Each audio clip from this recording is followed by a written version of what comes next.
had just crossed was forbidden to common mortals. The city of God was a fortress where a whole garrison of mystic votaries watched over the great divine scheme of things. Sunrises, eclipses of the moon, dynastic chains, the bark of night, the balms of immortality. The Father is like unto an aged shepherd. His right hand holds the shepherd's crook that gathers in the dust and the stars. His left hand fondles a wild ram walking with him.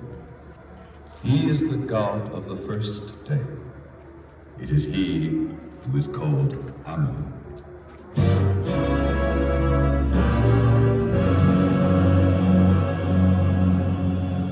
At the very mention of his name, priests bow their head, and mere mortals prostrate themselves in the dust.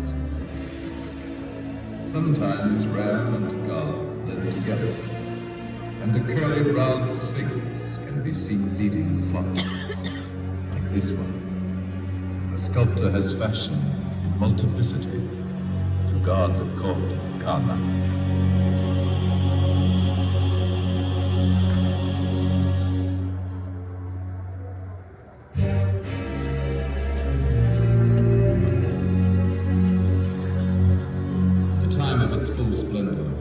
This citadel could only be reached by a royal canal and a sacred avenue.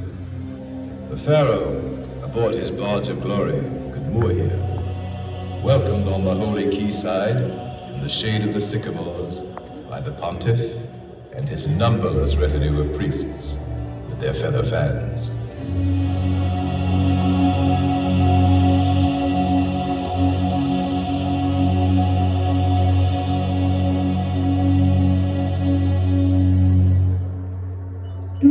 Overwhelmed by the sheer size of these ruins.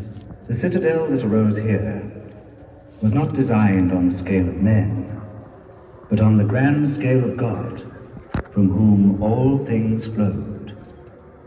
The drought and the flood, the granaries and the plagues, dreams and power, death and survival. And if one of you this evening were to voice the question that you are whispering in your hearts, who art thou, Ammon? The answer would seep from these walls, these lintels, these pedestals, these secret chambers, these piled ruins. For the answer is written everywhere in 1,000 different hieroglyphics.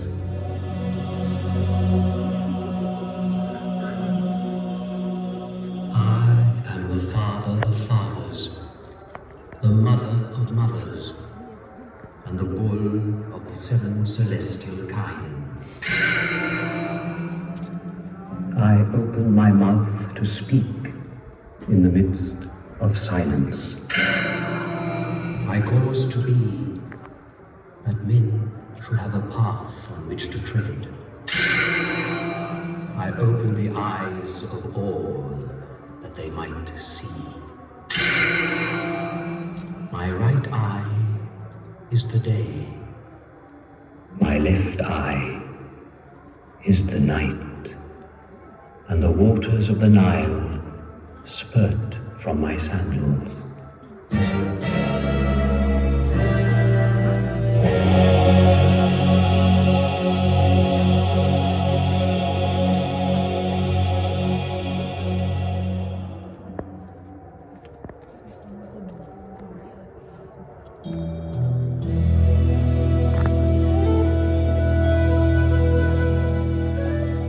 Ammon, the father of all things, had for wife the goddess Mut, who sat a little below him, wearing a royal headdress of vulture feathers. Near to the father and the mother is the son, Hans, standing rigid as a mummy, with a crescent moon picked out upon his oblong head. They made up the Karnak triad, the Holy Family, for whom, and for 2,000 years, ceaselessly, complex fortifications were built by the hands of men.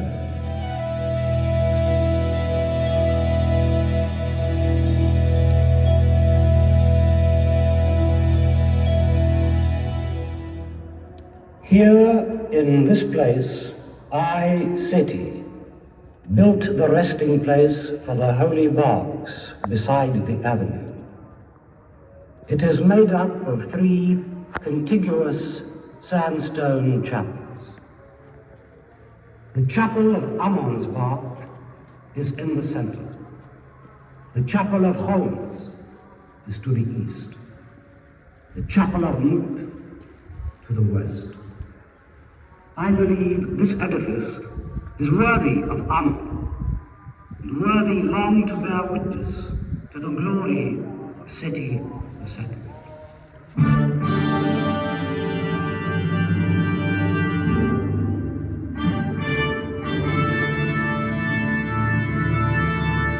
Ramesses III, conceived that more than one resting place was needed for the sacred barks of the Holy Family. So, midway between the sanctuary and the river, I brought into being this edifice, a veritable temple with pylon guarded by colossi, peristyle courtyard, pillared hall, and sanctuary.